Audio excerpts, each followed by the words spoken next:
نستعينه ونستغفره ونؤمن به ونتوكل عليه ونعوذ بالله من شرور أنفسنا ومن سيئات أعمالنا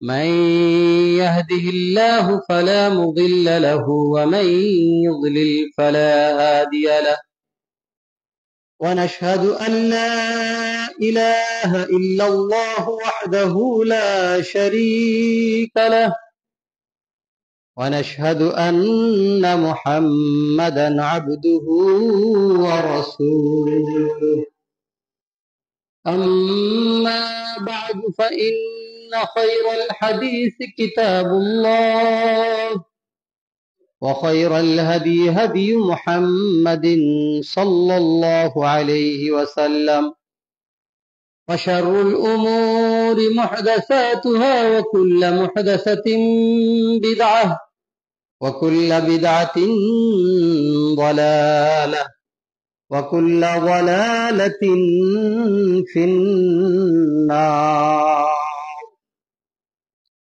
فأعوذ بالله من الشيطان الرجيم بسم الله الرحمن الرحيم إذ قالت امرأة عمران رب إني نذرت لك ما في بطني محررا فتقبل مني إنك أنت السميع العليم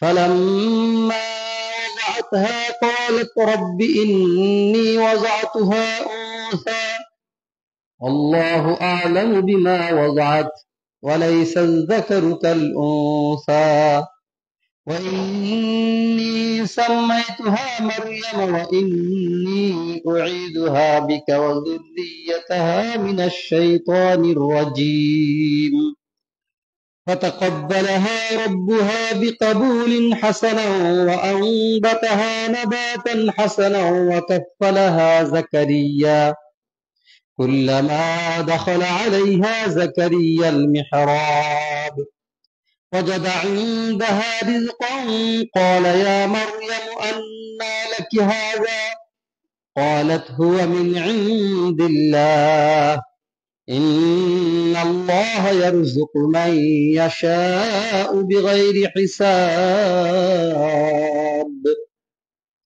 هنالك دعا زكريا ربه قال رب هب لي من لدنك ذرية طيبة إنك سميع الدعاء فنادته الملائكة وهو قائم يصلي في المحراب أن الله يبشرك بيحيى مصدقا بكلمة من الله وسيدا وحصورا ونبيا من الصالحين قال رب أنى يكون لي غلام وقد بلغني الكبر وامرأتي عاقر قال كذلك الله يفعل ما يشاء قال رب اجعل لي آية قال آيتك ألا تكلم الناس 3 أيام إلا رمزا واذكر ربك كثيرا وسبح بالعشي والإبكار وإذ قالت الملائكة يا مريم إن الله اصطفاك وطهرك واصطفاك على نساء العالمين يا مريم اقنتي لربك واسجدي واركعي مع الراكعين ذلك من أنباء الغيب نوحيه إليك وما كنت لديهم إذ يلقون أقلامهم أيهم يكفل مريم وما كنت لديهم إذ يختصمون إذ قالت الملائكة يا مريم إن الله يبشرك بكلمة منه اسمه المسيح عيسى ابن مريم وجيها في الدنيا والآخرة ومن المقربين الحمد لله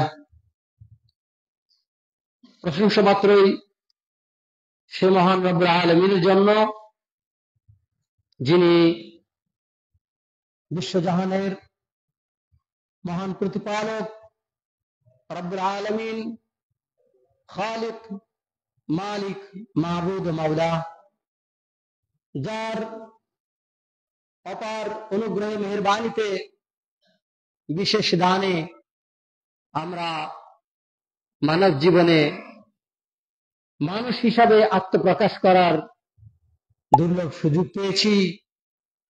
মানুষের জন্য উপাদেয় সুস্বাদু এবং উত্তম খাদ্যাদি যিনি দান করে ধন্য করেছেন, সর্বোচ্চ বিবেক বিবেচনা বুদ্ধি দান করে যিনি তার কিতাবকে বুঝার মতো তার নির্দেশিত পথে চলার মতো আমাদেরকে তৌফিক দান করেছেন, যে রব্বুল আলামিন আমাদের ঘর ভরা সন্তানাদি দিয়ে, গোলা ভরা ফসল দিয়ে, ক্ষেত ভরা ফল ফলাদি দিয়ে ধন্য করেছেন, যার অনুগ্রহের কোন শুকরিয়া আদায় করার সামর্থ্য আমাদের নেই। তিনি মেহেরবানি করে দয়া করে শুকরিয়ার কালেমা বর্ণনা করে দিয়েছেন, কেবল যা উল্লেখের মধ্য দিয়েই তার শুকরিয়া আদায় সম্ভব হয় সেই কালিমাই অন্তরের অন্তঃস্থল থেকে পাঠ করছি, আলহামদুলিল্লাহ। অতঃপর দরুদ ও তাসলিম বর্ষিত হোক মহানবী মুহাম্মদুর রাসূলুল্লাহ সাল্লাল্লাহু আলাইহি ওয়াসাল্লামের প্রতি, যিনি আমাদিগকে রব্বুল আলামিনকে পাওয়ার পথ ও পদ্ধতি, ইবাদত বন্দেগী কিভাবে কখন করতে হবে তার যাবতীয় পথ পদ্ধতি বাতলে দিয়েছেন। পাশাপাশি আমাদের দুনিয়াবী জীবনকে কল্যাণময়, শান্তিময়, সুখময় করার জন্য তিনি রব্বুল আলামিনের পক্ষ থেকে আনিত জীবন বিধান বাস্তবায়ন করে দেখিয়ে গিয়ে আমাদের ইহকাল পরকালকে পুণ্যময় এবং ধন্যময় করার ব্যবস্থা করে দিয়েছেন। সেই নবীর প্রতি দরুদ পেশ করি, আল্লাহুম্মা সাল্লি আলা মুহাম্মদ ওয়া আলা আলি মুহাম্মদ কামা সাল্লাইতা আলা ইব্রাহিম ওয়া আলা আলি ইব্রাহিম ইন্নাকা হামিদুম মাজিদ। আল্লাহুম্মা বারিক আলা মুহাম্মদ ওয়া আলা আলি মুহাম্মদ কামা বারাকতা আলা ইব্রাহিম ওয়া আলা আলি ইব্রাহিম ইন্নাকা হামিদুম মাজিদ। মুআজ্জাজ মুহতারাম, সম্মানিত মুসল্লিয়ানে কেরাম, পর্দার অন্তরালের মা ও ভগ্নীগণ, কালামুল্লাহ কুরআন মাজিদ ফুরকান হামিদের সূরা আলে ইমরান থেকে আমি বেশ কিছু আয়াত কারিমা তেলাওয়াত করেছি। তাকে কেন্দ্র করেই আমার নাতি দীর্ঘ খুতবার ইতিটান্ত চেষ্টা পাবো। ওমা তাওফীকি ইল্লা বিল্লাহ আলাইহি তাওয়াক্কালতু ওয়া ইলাইহি উনীব। আল্লাহ পাক রব্বুল আলামিন দুনিয়ার মানুষদেরকে ডাক দিয়ে বলছেন, ইয়া আইয়ুহান নাস ইন্না খালাকনাকুম মিন যাকারিন ওয়া উনসা। এই দুনিয়ার মানুষেরা শোনো, ইন্না খালাকনাকুম মিন যাকারিন ওয়া উনসা, তোমাদিগকে আমি তৈরি করেছি নারী এবং পুরুষের মধ্য দিয়ে। তোমরা পিতামাতার ঘরে সন্তান হিসেবে জন্মগ্রহণ করেছ, তোমাদের নারী এবং পুরুষকে তৈরি করে আমি তোমাদের বংশ বিস্তার করে দিয়েছি। ওয়াজআলনাকুম শুউবাও ওয়া কাবাইলা, এরপরে তোমাদেরকে গোত্রে গোত্রে বিভিন্ন বংশে গোষ্ঠীতে আমি বিভক্ত করেছি। লিতাআরাফু, এটা এই জন্য যে পরস্পরকে তোমরা চিনতে পারো, জানতে পারো, বুঝতে পারো। কিন্তু এজন্য নয় আমরা যেমনটা করে থাকি যে গৌরব করা, ফখর করা, অহংকার করা, অন্য বংশের লোকদেরকে তুচ্ছ তাচ্ছিল্য করা, একটা আভিজাত্য হয়তো প্রকাশ করার চেষ্টা করা, একটা আমিত্ব বরত্ব সমাজে ফুটিয়ে তোলার জন্য চেষ্টা করা, এটার জন্য বংশ গোষ্ঠী গোত্র তৈরি করি নাই। আল্লাহ বলেন লিতাআরাফু, যাতে তোমরা পরস্পরকে চিনো। এরা সৈয়দ, এরা পাঠান, এরা মোগল, এরকম ধরনের বিভিন্ন বংশ গোষ্ঠী আছে। এটা হলো গোষ্ঠীর লোকজনকে পরিচিত করার, চেনার একটা উপায়। যেরকম মানুষের নাম আছে, মানুষের এরকম বংশের নাম আছে। আমাদের অঞ্চলগুলোতে নাম বললে বংশ সম্পর্কে তেমন একটা জিজ্ঞাসা করা হয় না, কিন্তু দক্ষিণবঙ্গের যে সমস্ত জেলা আছে সেই জেলাগুলোতে নাম বললে বারবার জিজ্ঞাসা করা হয় যে আপনার বংশের নাম কি। কারণ তারা বংশের বিষয়টা সেখানে বেশ গুরুত্বের সাথে বিবেচনা করে। ওই অঞ্চলগুলো বিশেষ করে বাগেরহাট জেলাতে, মোল্লারহাট থানাতে প্রায় প্রতি বৎসর মাইক দিয়ে ঘোষণা দিয়ে মারামারি করা হয়। কারণ সেটা তাদের একটা বংশীয় ঐতিহ্য। বৎসরে দু একবার মারামারি হবে না, সেটা কি করে হয়? অমুক বংশের লোক তমুক বংশকে এই বললো ওই বললো, এরা মোল্লা, মোল্লার হাতের মোল্লা, বিখ্যাত বংশ। এরা সৈয়দ, এরা পাঠান, পরস্পর লেগে গেল মারামারি।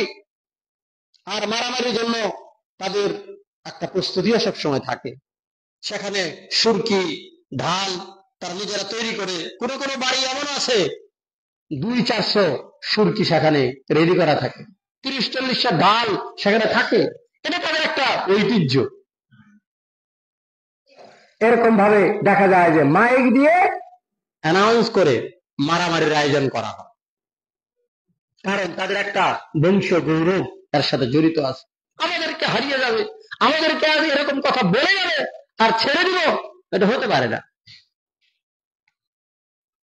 পরস্পরের এই গোলমাল মারামারি এমন পর্যায়ে যায় যে লোক হয়তো গোলমালের মধ্যে মারামারির মধ্যেই নাই, সেই লোকটা হয়তো ঢাকা থেকে বা অন্য কোথাও থেকে মোল্লার হাতে এসে পৌঁছেছে। এরপরে তাকে ধরে এমন মার, সে লোক হয়তো কিছুই জানে না, মারতে মারতে তার হাড্ডি গুড্ডি ভেঙে দিচ্ছে। এত বড় কথা, তারা ওই বংশের লোক হয়ে আমাদের বংশের জন্য এই বলেছিস, ওই করেছিস, ও কিন্তু করেনি, কিন্তু ওকে ধরে মার। আল্লাহ বলে তোমাদের বংশ আমি এই জন্য বানাইনি যে তোমরা পরস্পরের মধ্যে হানাহানি, কাটাকাটি, রক্তারক্তি, মর্যাদা, গৌরব ইত্যাদি বয়ে বেড়াবে। এইদিকে নরসিংদীতে আবার কিছু এলাকা আছে, এরা আবার ট্যাটা যুদ্ধে উস্তাদ। তাদের ট্যাটা বাহিনী আছে, সেই ট্যাটা ছোড়ার জন্য বিশেষ এক ধরনের প্রশিক্ষণপ্রাপ্ত ছেলেদের হাতে গুলতি বা গোলায় বাস যেটা আমরা বলি সেটা আছে। আরো বিভিন্ন ধরনের সুন্দর সুন্দর সিস্টেম করা আছে। এই ট্যাটা যদি একবার মানুষের শরীরে ঢুকে, অপারেশন করা ছাড়া এটা বের হয় না। কারণ এর সামনে কল আছে, কল যখন গুস্তের মধ্যে, চামড়ার মধ্যে ঢুকে পড়ে, ওটা টান দিলে ছুটে না, ওটা কেটে বের করতে হয়। কত মানুষের চোখ গেল, নাক গেল, কান গেল, তার ইয়াত্তা নেই। তারা লড়াই চালিয়ে যাচ্ছে, বংশে বংশে মারামারি, গোলমাল এগুলো চলতেছে। এগুলো ইসলামের শিক্ষা না, এগুলো মুসলিমের শিক্ষা না। আল্লাহ পাক রব্বুল আলামিন কালামে হাকিমে জানিয়ে দিচ্ছেন, তোমাদেরকে আমি বংশ গোত্র এই যে তৈরি করেছি, এগুলো হানাহানি, রক্তারক্তি, মারামারি, কাটাকাটি, গুলমাল, ফাসাদ ইত্যাদির জন্য করিনি, যাতে তোমরা পরস্পরের সাথে সুসম্পর্ক করতে পারো, পরস্পরের সাথে পরিচিতি লাভ করতে পারো, পরস্পরের সাথে বন্ধুত্ব গড়ে উঠতে পারে। এই জন্যই তোমাদেরকে আমি বংশের পরিচয় আলাদা আলাদা করে দিয়েছি। কিন্তু এই যে তোমাদের বংশ, এই যে মর্যাদা, কৌলিন্য ইত্যাদি তোমরা পোষণ করো, আল্লাহ পাকের কাছে কি তার কোনো মূল্য, তার কোনো মর্যাদা আছে?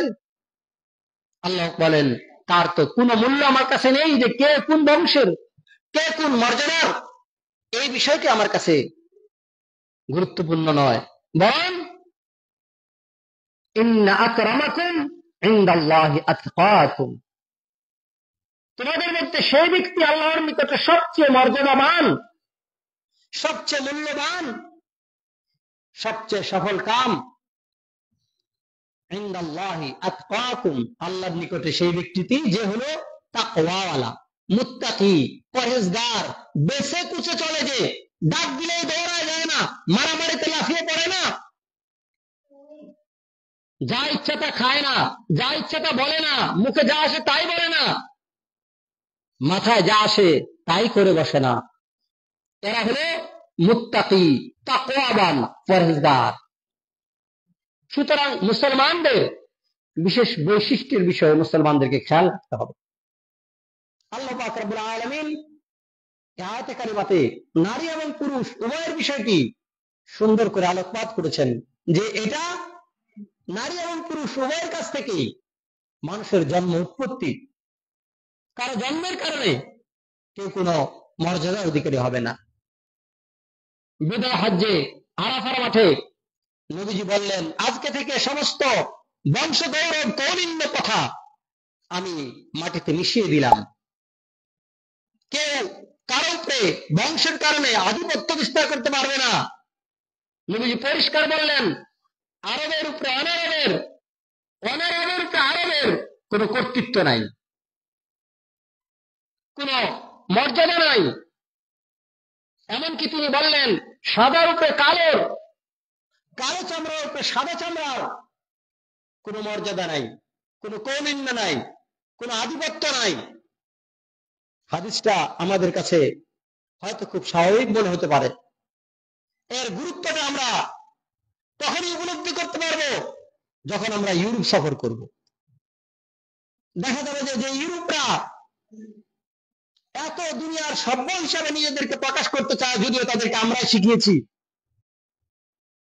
আমাদের বিশ্ববিদ্যালয়গুলো থেকে তাদেরকে শিক্ষা লাভ করতে হয়েছে। তারা ছিল দুনিয়ার সবচেয়ে বড় যুদ্ধ বিগ্রহের মধ্যে, গৃহযুদ্ধের মধ্যে লিপ্ত পশ্চাৎপদ একটা জাতি। মুসলিম জাতি তাদেরকে শিক্ষা দীক্ষায় জ্ঞান ও বিজ্ঞানে উন্নত করেছে। তারপরে নিমক হারাম হিসাবে মুসলমানদেরকে কচু কাটা করেছে ইউরোপরা। সেই ইউরোপরা আজকে আমাদেরকে ইসলামের বিরুদ্ধে দাঁড়িয়ে ভদ্রতা শিক্ষা দিতে চায়, আমাদের নবীজির বিরুদ্ধে কটূক্তি করে, তার বিরুদ্ধে নানা ব্যঙ্গচিত্র অঙ্কন করে শার্লি আব্দু পত্রিকার মধ্যে তারা প্রকাশ করে, এবং এতে তারা অত্যন্ত গৌরব, মজা পায়, আনন্দ পায়। তারা 1 এপ্রিল ফুল প্রকাশ করে, অর্থাৎ বুকা এপ্রিল, যে এপ্রিল মাসের 1 তারিখে ইউরোপ থেকে মুসলমানদেরকে নির্মূল করে দেওয়ার কাজ সম্পাদন করা হয়েছে। বলা হয়েছিল, মুসলমানরা তোমরা যে মার খেয়েছ, তোমাদেরকে বাঁচার একটা উপায় আছে। তোমরা যদি সবাই বাড়িঘর ছেড়ে মসজিদে আশ্রয় নাও, তাহলে তোমাদেরকে নিরাপত্তা দেওয়া হবে। মুসলমানরা সেদিন প্রাণের ভয়ে লড়াই ছেড়ে দিয়ে আত্মরক্ষার জন্য তারা মসজিদে গিয়ে আশ্রয় গ্রহণ করেছিল। মসজিদগুলো বাইরে থেকে তালা বন্ধ করে দিয়ে সেই মসজিদে দাহ্য পদার্থ, পেট্রোল, ডিজেল ঢেলে দিয়ে মসজিদের মধ্যে আগুন দিয়ে লক্ষ লক্ষ মুসলমানকে সেদিন পুড়িয়ে মারা হয়েছিল। আর এই দিনটা ছিল এপ্রিল মাসের 1 তারিখ। আর এই জন্য সেই তারিখটাকে তারা স্মরণীয় করে রেখেছে, নাম দিয়েছে এপ্রিল ফুল। গাছের ফুল না, ফুল মানে হলো বুকা ফুলিশ, বুকা, বুকা এপ্রিল। যে এপ্রিলে মুসলমানদেরকে বলা হলো তোমরা মসজিদে আসো, আসলো মসজিদে, ছাড়লো অস্ত্র, ছাড়লো জিহাদ। আর তারা আত্মরক্ষা করতে চাইলো ইহুদি খ্রিস্টানদের কাছে, যাদের কথার কোনো মূল্য নেই, যাদের অন্তরে আল্লাহর কোনো ভীতি নেই, যাদের কাছে চুক্তির কোনো মর্যাদা নেই, তাদের কাছে গিয়ে তারা আশ্রয় চাইলো নিরাপত্তার জন্য। আর এমন নিরাপত্তা দিলে জনমের মতো তাদেরকে পৃথিবী থেকে পুড়িয়ে ছাড়খাড় করে বিদায় করে দিল। সেই ইউরোপের মানুষ এখনো সাদা চামড়া আর কালো চামড়ার যে কি মর্যাদা, কি পার্থক্য, সেটা আপনারা গেলে বুঝতে পারবেন। এই ইউরোপরা বিশ্বের বিভিন্ন দেশে ডাকাতি করার জন্য আক্রমণ পরিচালনা করে। এই ডাকাতি করতে করতে তারা সাগরীয় অঞ্চলগুলো দিয়ে এগিয়ে আসতে আসতে ভারত উপমহাদেশে তারা ডাকাতি করতে আসে। এই জলদস্যুরা ডাকাতি করতে এসে দেখে যে এইখানে একটা বিশাল অঞ্চল, যেটা সুজলা সফলা শস্য শ্যামলা ভরপুর, শান্তিতে মানুষজন এখানে বসবাস করে। পরস্পরের মধ্যে জাতি ভেদ কোনো কিছু নেই, বর্ণ ভেদ কোনো কিছু নেই। এখানে তারা মিলে মিশে বসবাস করে, সবাই একসাথে চলে। এই জাতি থেকে কিভাবে কবজায় নেওয়া যায়, তখন তারা এখানে ষড়যন্ত্রের জাল বিস্তার করে। এই ষড়যন্ত্রের জাল বিস্তার করে এইখানের কিছু লোকজনকে তারা ঘুষ দিয়ে, নানা রকম সরকারি সুযোগ সুবিধা দিয়ে অবশেষে তাদের মাধ্যমে ভারত, এই অখণ্ড ভারতের স্বাধীনতা, ইসলামের সূর্যকে এখান থেকে ডুবিয়ে দিয়ে তারা এখানে শাসন ব্যবস্থা কায়েম করে, ইংরেজের শাসন ব্যবস্থা। সেই ইংরেজের শাসন ব্যবস্থা এখানে দিয়ে এমন ভাবে শাসন করে, আমাদের উপর নির্যাতন করে, আমরাও নিজেরা আত্মরক্ষার জন্য, নিজেরা তাদের কাছ থেকে নিরাপত্তা পাওয়ার জন্য, তাদের কাছে চাকরি বাকরি পাওয়ার জন্য, তাদের কাছে কিছু জিনিস প্রাপ্তির জন্য আমরা তাদের লেজুর ভিত্তি করতে শুরু করি। ফলশ্রুতিতে আমরাও দীর্ঘদিন পরাধীনতা শৃঙ্খলে আবদ্ধ অবস্থায় জীবন যাপন করেছি। এই ইউরোপরা তারা রেসিজম বা বর্ণবাদ সারা বিশ্বময় ছড়িয়েছে। তারা বিশ্বের বিভিন্ন মহাদেশে গিয়েছে, যেখানেই গিয়েছে সেখানে তারা রক্তের বন্যা বইয়েছে, সেখানে তারা অত্যাচার করে, নির্যাতন করে মানুষদেরকে ধ্বংস করেছে। কিন্তু আজকে তারাই আমাদেরকে ইসলামের বিষয়ে কথা বলে, ইসলাম মানবতার ধর্ম নয়, তারা মানবতার ফেরিওয়ালা, তারা মানবতা শিক্ষা দিবে। তারা যখন এশিয়াতে ঢুকেছে, এশিয়ার মানুষদেরকে কচুকাটা করেছে।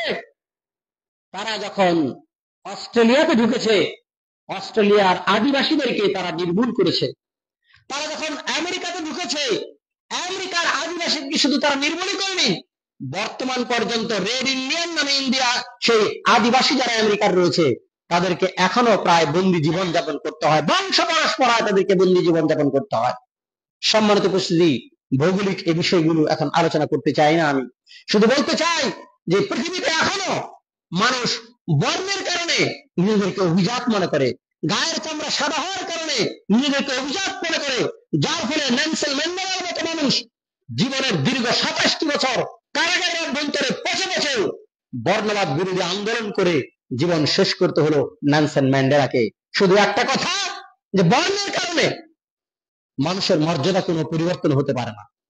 মানুষের মর্যাদা তার কর্মের মধ্য দিয়ে হবে। আল্লাহ বলে মানুষের মর্যাদা তার ঊর্ধ্বে তার তাকওয়ার মাধ্যমে হবে। আল্লাহকে কে ভয় পায় তার মাধ্যমে হবে, তার চামড়ার কারণে হবে না, তার দেশের কারণে হবে না, তার গোত্রের কারণে হবে না, হবে আল্লাহকে কে কতটুকু ভয় পায়।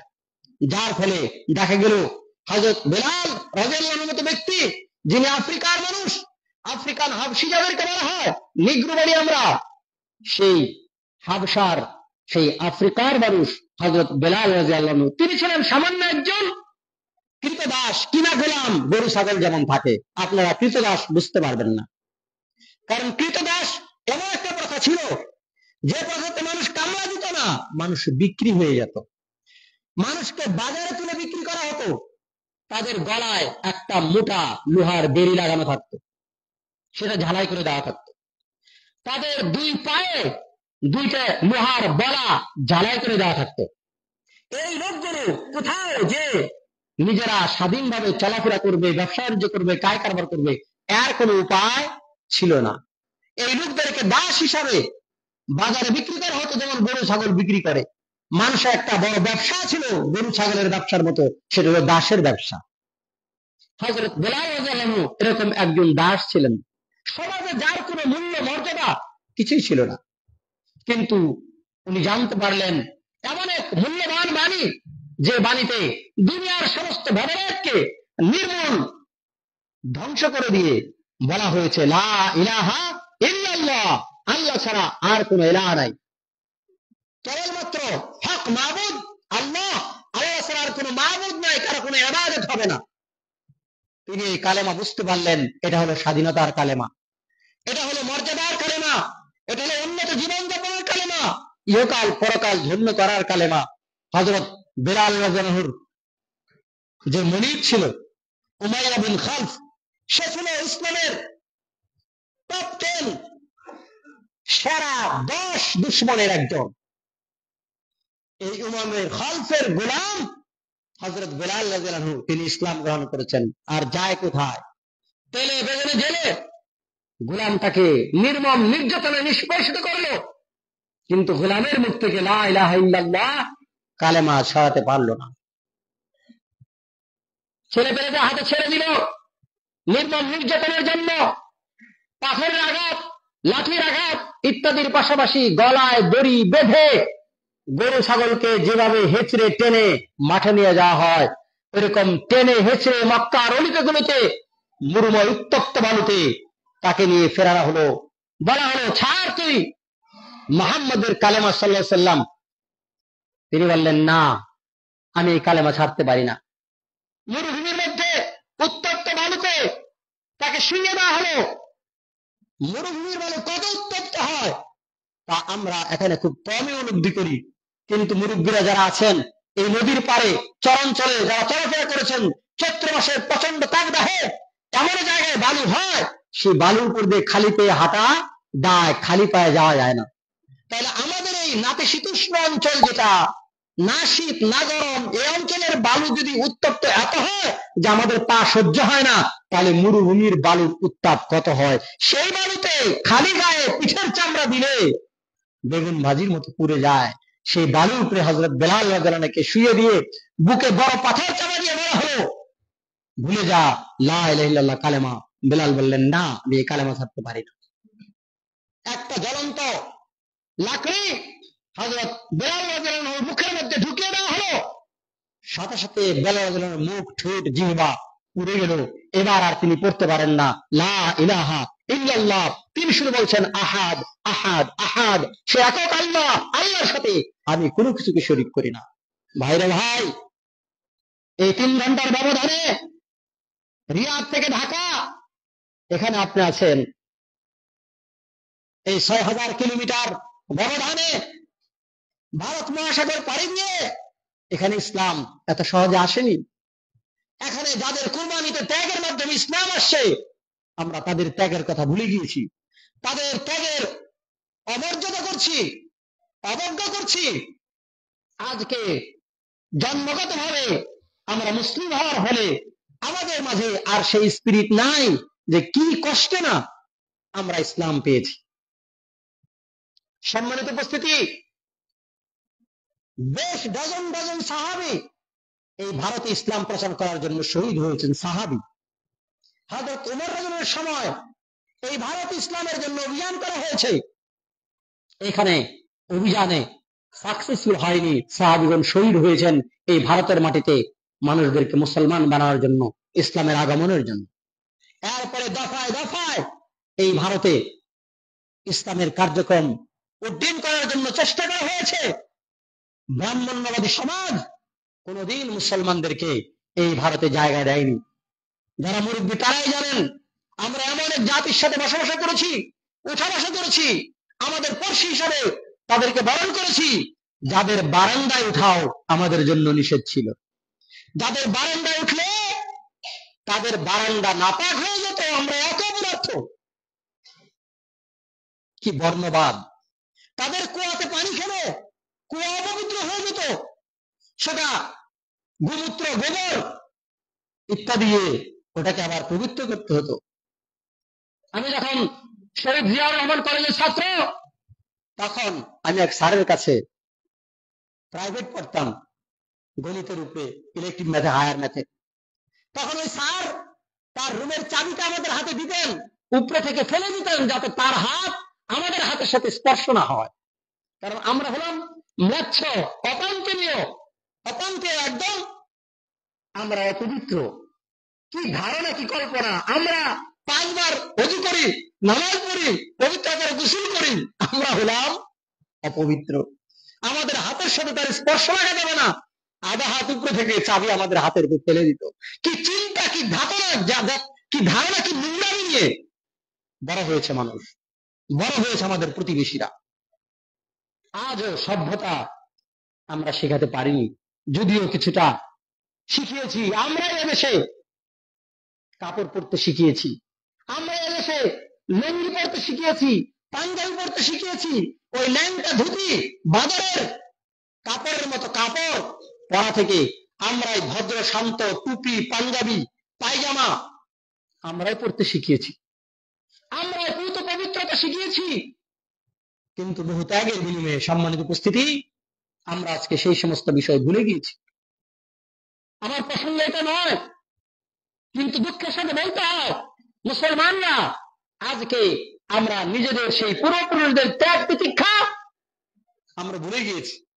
ভুলে যাওয়ার ফলে আমাদের মধ্যে আলস্য দেখা দিয়েছে, অলসতা দেখা দিয়েছে। আমরা আর নিজেরা ইসলামের জন্য কোনো কুরবানি করতে রাজি নই, অর্থ ব্যয় করতে রাজি নই, সময় বের করতে রাজি নই। আমাদের অবস্থা নাউজুবিল্লাহ ব্রাহ্মণ্যবাদী অবস্থার দিকে চলে যাচ্ছে। ব্রাহ্মণ্য একটা সিস্টেম করে নিয়েছে, তাদের কিতাব, বেদ, পুরাণ, মহাভারত এগুলো সব পড়বে, শিখবে, জানবে কেবল তাদের যারা ব্রাহ্মণ তারাই জানবে। আমরা মনে করি আমাদের কোরআন, আমাদের হাদিস আমাদের হুজুররা শিখবে, ইমামরা শিখবে, তারা পড়বে, তারা জানবে। আমাদের সাথে এগুলো কি সম্পর্ক? আমাদের কিসের মাদ্রাসা দরকার? আমাদের কিসে কোরআনের পিছনে দৌড়ানো দরকার? কোরআনের জন্য খেদমত করা দরকার? এটা আমাদের কি কাজ? এই কাজ হলো হুজুরদের। এ হলো আমাদের চিন্তা। এই চিন্তা অমুসলিমদের কাছ থেকে আমাদের কাছে আসছে। আমাদের চলমান পরিবেশে গা ভাসিয়ে দেওয়ার কারণে আমাদের এই অবস্থা তৈরি হয়েছে। সম্মানিত উপস্থিতি, আল্লাহ পাক রব্বুল আলামিন মুসলিম জাতিকে সারা পৃথিবীর মানুষের জন্য তৈরি করেছেন, মানুষের কল্যাণের জন্য তৈরি করেছেন। কোন দেশ দখল করার জন্য, গদি দখল করার জন্য, সাম্রাজ্য দখল করার জন্য, মানুষের সম্পদ হরণ করার জন্য, মানুষকে আঘাত করার জন্য, মানুষকে ভয় দেখানোর জন্য আল্লাহ পাক রব্বুল আলামিন এই জাতিকে জানাননি, এই জাতিকে পাঠাননি, এই জাতিকে শিখাননি। মুসলিম জাতি এমন একটি জাতি যার সম্ভাষণ, যার যে সম্বোধন, মানুষের সাথে কথা বলা, শুরুতেই যে কথা বলে, এই কথার যদি অর্থ বুঝেন তাহলে বুঝবেন আপনি কোন জাতি। আপনি বলছেন আসসালামু আলাইকুম, আপনার উপরে শান্তি বর্ষিত হোক। সালাম মানে হলো শান্তি এবং নিরাপত্তা। আপনি নিরাপদ আমার হাত থেকে, আমার মুখ থেকে, আমার ক্ষতি থেকে আপনি নিরাপদ। আপনি জানেন আমি কে? আমি সেই লোক যার হাতে সবাই নিরাপদ। আপনি নিশ্চিন্তে আমার সাথে কথা বলেন, নিশ্চিন্তে উঠা বসা করেন, নিশ্চিন্তে ব্যবসা বাণিজ্য করেন, নিশ্চিন্তে চলাফেরা করেন। আমি জুলম, অত্যাচার, নির্যাতন, অন্যায় আপনার করবো না। এর মানে হলো আসসালামু আলাইকুম। আমরা তো মনে করছি এটা একটা মুসলিম সমাজ, আসসালামু আলাইকুম, আসসালামু আলাইকুম, আসসালামু আলাইকুম। এটা নয়, এটা একটা অত্যন্ত গুরুত্বপূর্ণ মূল্যবান কথা। আল্লাহ পাক রব্বুল আলামিনের একটি নাম হলো সালাম। ইয়া সালামু, ইয়া সালাম আল্লাহ পাকের একটি নাম। ওই নামটি, ওই শান্তিময় নামটি আমাদের মাঝে সম্বোধন হিসাবে, সম্ভাষণ হিসাবে আল্লাহ পাক রব্বুল আলামিন দান করেছেন। যে নাম আমরা উচ্চারণ করে আমরা নিরাপত্তা বিধান করি, নিরাপত্তার কথাটা লোকজনকে জানিয়ে দেই যে আমরা মুসলিম, আপনারা আমাদের কাছে নিরাপদ। নবীজি বলেন ওই ব্যক্তি মুসলিম নয়, সে প্রকৃত মুসলমান হতে পারে না। মান সালিমাল মুসলিমু মিন লিসানিহি ওয়া ইয়াদিহি, যে ব্যক্তির জিহ্বা থেকে অন্য মুসলমান নিরাপদ নয়, অন্য মানুষ নিরাপদ নয়, যে ব্যক্তির হাত থেকে অন্য মুসলমান নিরাপদ নয়, অন্য মানুষ নিরাপদ নয়, সে ব্যক্তি প্রকৃত মুসলমান হতে পারে না। সুতরাং আমি যে মুসলিম, এটা কিন্তু আমার খালি নাম দিয়ে, বংশ দিয়ে, এলাকা দিয়ে হবে না। আমাকে আমার গুণ দ্বারা তা প্রকাশ করতে হবে। আল্লাহ বলেন তোমাদেরকে আমি বংশ গোত্র বিভক্ত করেছি, এটা তোমাদের পারস্পরিক কৌলিন্য বংশ মর্যাদা দেখানোর জন্য নয়, এটা করেছি চেনার জন্য। তোমাদের মূল মর্যাদা নির্ভর করে ইন্না আকরামাকুম ইনদাল্লাহি আতকাকুম। আল্লাহর জন্য, আল্লাহর প্রতি কার ভালোবাসা ভক্তি কতটুকু, কে তাকওয়া অর্জন করেছে, কে নিজের মধ্যে আল্লাহ ভীতি রেখে দিয়ে সেই ভীতির বাস্তবায়ন তার কাজের মধ্যে দেখিয়েছে। সুযোগ আছে, সুবিধা আছে, তবুও সে অন্যায়, পাপাচারে, কামাচারে লিপ্ত হয়ে যায় না, নিজেকে নিজে নিয়ন্ত্রণ করে আল্লাহর ভয়ে। সেই দিকটা আল্লাহ রব্বুল আলামিন লক্ষ্য করেন, সে হলো মুত্তাকি। সম্মানিত উপস্থিতি, তাহলে নারী এবং পুরুষ যেই হোক না কেন, তার সম্মানের মর্যাদার মূল মাপকাঠি হচ্ছে আল্লাহর ভয়, তাকওয়া, পরহেজগারিতা। পুরুষ সমাজের মধ্যে আম্বিয়া কেরামের অনেক ইতিহাস, ঘটনা এবং বিশ্বের বিখ্যাত অনেক মনীষী, অনেক আল্লাহওয়ালার ঘটনা আল্লাহ পাক রব্বুল আলামিন কালামে হাকিমে গভীরভাবে বিস্তর আলোচনাতে কখনো বর্ণনা করেছেন, কখনো সংক্ষিপ্ত আকারে বর্ণনা করেছেন। এর মধ্যে খালি পুরুষদের কথা আলোচনা করা হয়েছে বিষয়টি তা নয়, মর্যাদা সম্পন্ন অনেক নারী আল্লাহ পাক রব্বুল আলামিন তাদের কথা কালামে হাকিমে আলোচনা করেছেন, যার কিয়দাংশ আপনাদের সম্মুখে আমি গত খুতবাতে আলোচনা করেছি। তার মধ্যে হযরত মারিয়াম আলাইহিস সালাম সম্পর্কে আপনাদের নিকটে আলোচনা করেছি গত খুতবাতে। সম্মানিত উপস্থিতি, আল্লাহ পাক রব্বুল আলামিন তাদের কথা কালামে কারিমে ফুরকান হামিদে কোরআন মাজিদে কেন আলোচনা করলেন, বিষয়গুলো আমরা পর্যায়ক্রমে জানতে পারবো। আমাদের এ থেকে অনেক শিক্ষণীয় বিষয় রয়েছে। আল্লাহ পাক রব্বুল আলামিন বলেন, শোনো, إذ قالت امرأة عمران رب إني نذرت لك ما في بطني محررا فتقبل مني إنك أنت السميع العليم। আল্লাহ বলেন, স্মরণ করো সেই সময়ের কথা যখন ইমরানের স্ত্রী আল্লাহ পাক রব্বুল আলামিনকে বলল, ইমরাতে ইমরান তিনি হলেন হান্না, বললেন যে ইন্নী নাযারতু লাকা মা ফি বাতনি মুহাররারান, হে আল্লাহ, আমার পেটে যে সন্তান, আমার গর্ভে যে সন্তান আছে বাড়বে, আমার গর্ভের সন্তানকে আমি তোমার জন্য মুক্ত করে দিলাম। এই সন্তানকে আমি আমার ব্যক্তিগত কোনো কাজে লাগাবো না। তোমার ঘর বাইতুল মাকদিস, সেই বাইতুল মুকাদ্দাস যেটা বলে আমরা প্যালেস্টাইনে, ফিলিস্তিনে, যেটা নিয়ে জেরুজালেমে লড়াই চলছে, সেই বাইতুল মাকদিসের খেদমতের জন্য আমার পেটে যা আছে আমি উৎসর্গ করে দিলাম। সুবহানাল্লাহ। ইন্নাকা আনতাস সামিউল আলিম, নিশ্চয়ই তুমি সর্বশ্রোতা এবং সর্বজ্ঞাতা। ফালাম্মা ওয়াদাআতহা ক্বালাত রাব্বি ইন্নী ওয়াদাতুহা উনসা والله أعلم بما وضعت وليس الذكر كالأنثى وإني سميتها مريم وإني أعيذها بك وذريتها من الشيطان الرجيم।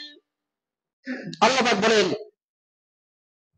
فلما وضعتها قالت رب إني وضعتها أنثى, যখন সন্তান ভূমিষ্ঠ হলো তখন ইমরানের স্ত্রী হান্না বললেন, আল্লাহ, আমি তো মেয়ে সন্তান প্রসব করেছি, আমি তো তোমার কাছে মানত করেছি যে এই সন্তান আমি বাইতুল মাকদিসের খেদমতের জন্য উৎসর্গ করে দিব, কিন্তু এখন তো সন্তান মেয়ে, এই সন্তানকে আমি কি করে উৎসর্গ করতে পারি?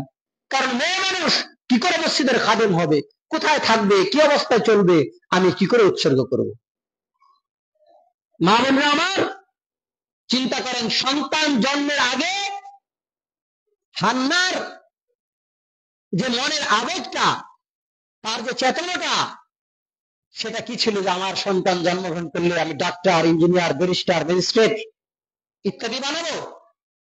এটা ছিল না। তার অন্তরের মধ্যে ছিল আমি এটা আল্লাহর জন্য উৎসর্গ করে দিব, আমার পেটে যে সন্তান জন্মগ্রহণ করবে। আল্লাহ বলেন, জন্মগ্রহণ করলো তো মেয়ে সন্তান জন্মগ্রহণ করলো, এখন সে চিন্তায় পড়ে গেল যে কি করে এই মেয়ে সন্তানকে দিয়ে আমি আমার মানাত পূরণ করব। আল্লাহ বলেন, ওয়ালাইসা যাকারু কাল উনসা, নারী পুরুষ উভয়কে মানুষ সমান মনে করে না, অনেক অসম্পূর্ণতা, দুর্বল ইত্যাদি মেয়েদের সম্পর্কে ভাবে। আল্লাহ বলেন, এমন নয়, বরঞ্চ এমন অনেক মেয়ে আছে যা কিনা ছেলেদের চেয়ে অগ্রসরমান, ছেলেদের চেয়ে আল্লাহর কাছে তার মর্যাদা বেশি হয়ে গেছে। কারণ তার যে তাকওয়া, পরহেজগারিতা, আল্লাহভীরতা এবং তার যে দ্বীনের জন্য ত্যাগ ও খেদমত, সেটা অনেক পুরুষকে ছাড়িয়ে গেছে। আল্লাহ বলেন, ওয়াইন্নী সাম্মাইতুহা মারইয়াম, আর ওয়াইন্নী সাম্মাইতুহা মারইয়াম, তার নাম দিলাম মারিয়াম আলাইহিস সালাম। যার কথা আলোচনা করছি তিনি হলেন হযরত মারিয়াম আলাইহিস সালাম। তার পিতা হলেন ইমরান, তার মাতা হলেন হান্না। সেই মারিয়াম আলাইহিস সালামের কথা আল্লাহ পাক আলোচনা করছেন যে তাকে তার মা মারিয়াম আলাইহিস সালামের মা গর্ভে থাকাকালে আল্লাহর জন্য উৎসর্গ করে দিয়েছেন। তাহলে আমাদের সন্তানদের সম্পর্কে আমাদের কি চেতনা, চিন্তা হওয়া উচিত? বিষয়টি খেয়াল করবেন।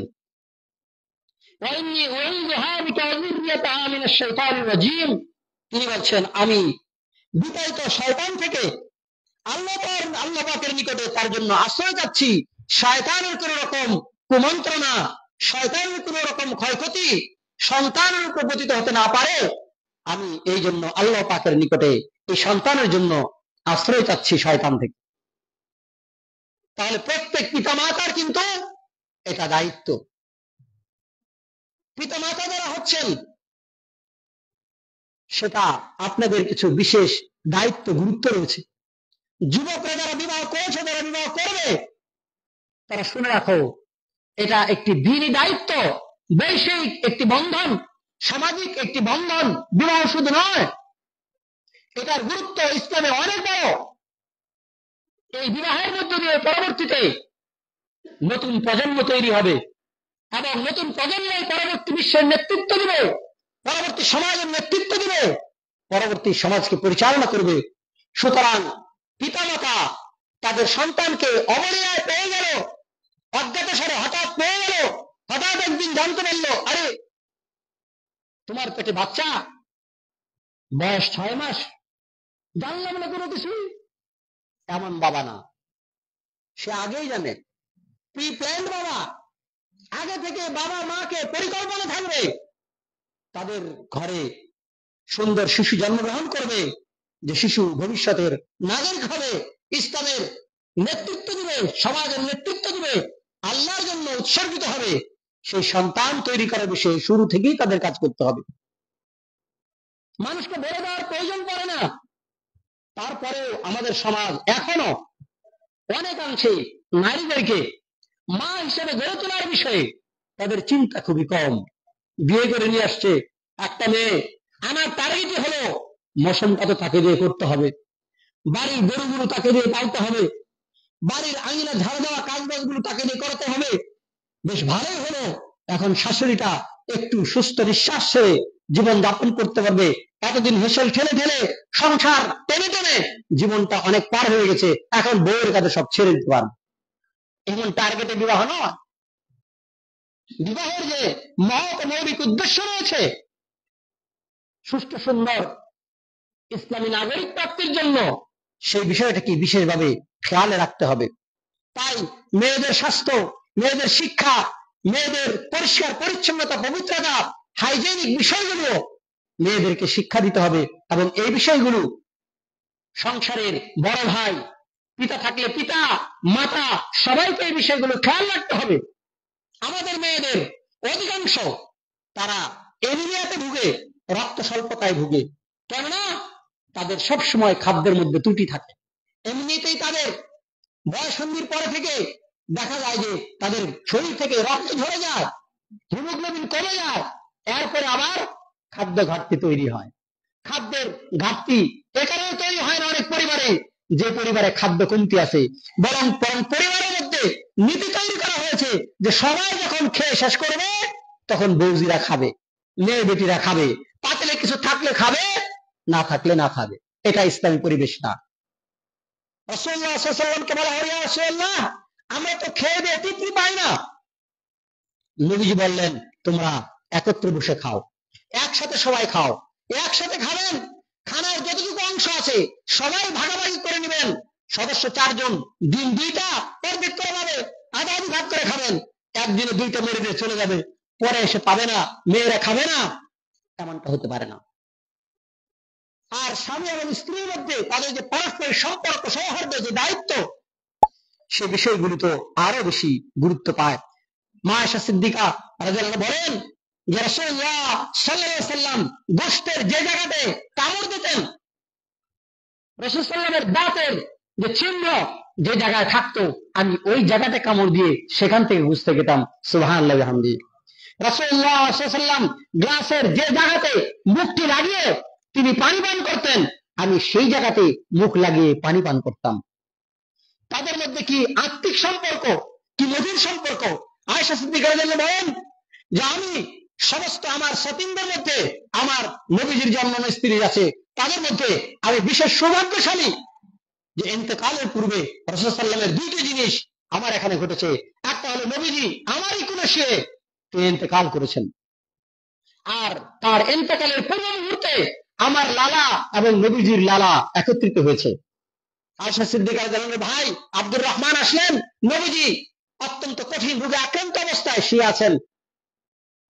এমত অবস্থায় আব্দুর রহমান রাদিয়াল্লাহু আনহুর হাতে একটা মেসওয়াক ছিল, তিনি মেসওয়াক করতেছিলেন, নবীজি মেসওয়াকের দিকে বারবার তাকাচ্ছিলেন, কিছু বলতে পারছিলেন না। আয়েশা সিদ্দিকা রাদিয়াল্লাহু আনহা বুঝতে পারলেন তরিত যে নবীজি তো খুব মেসওয়াক পছন্দ করেন, তিনি হয়তো এখন মেসওয়াক করতে চাচ্ছেন। এই অবস্থায় তিনি আব্দুর রহমানের কাছ থেকে মেসওয়াকটা চেয়ে নিয়ে টুকরা করে এক অংশ নিজে দাঁত দিয়ে কামড়িয়ে থেতলিয়ে নরম করে নবীজির মুখে দিলেন। নবীজি আস্তে আস্তে মেসওয়াক করলেন। এই মেসওয়াক করা অবস্থায় নবীজি আয়েশা সিদ্দিকার কোলে ইন্তেকাল করলেন। সুবহানাল্লাহি ওয়া বিহামদিহি। স্বামী স্ত্রীর মধ্যে দাম্পত্য জীবনের কি নিবিড় মধুর সম্পর্ক, বিষয়গুলো আমাদের কাছে মনে হয় কোনো মূল্য পায় না। মুসলিম সমাজের দাম্পত্য জীবন এমন নয় যে এখানে সতীদাহ প্রথার জন্ম হবে, এখানে বৈধব্য প্রথার জন্ম হবে, এখানে নারীদেরকে অবান্তর করা হবে, নারীদের সেই হাইজেনিক সময়গুলোতে তাদেরকে আলাদা করে দেওয়া হবে, ইত্যাদি নানাভাবে নানা কুসংস্কার এখন সমাজের মধ্যে আছে। হাদিস পড়েন, দেখেন কত নিবিড় ভাবে পারিবারিক সম্পর্কের বিষয় ইসলাম শিক্ষাদান করেছে। আল্লাহ পাক রব্বুল আলামিন আমাদেরকে তা শিখার, জানার, মানার তৌফিক দান করুন সকলকে, আল্লাহুম্মা আমিন। এবং সুমধুর পরিবারের মধ্যে দিয়ে মারিয়াম আলাইহিস সালামের মতো আমাদের কন্যা, আমাদের পুত্র তৈরি করার জন্য আল্লাহর নিকট দোয়া করে তাদেরকে ঘরে আনার জন্য আমাদেরকে তৌফিক দান করুন। আল্লাহ পাক রব্বুল আলামিন আমাদের সকলকে দ্বীন জানার, বুঝার, মানার তৌফিক দান করুন। আল্লাহুম্মা আমিন। আকুলু কাওলি হাযা ওয়া আস্তাগফিরুল্লাহ ওয়া লাকুম ওয়া লিসাইরিল মুসলিমিন।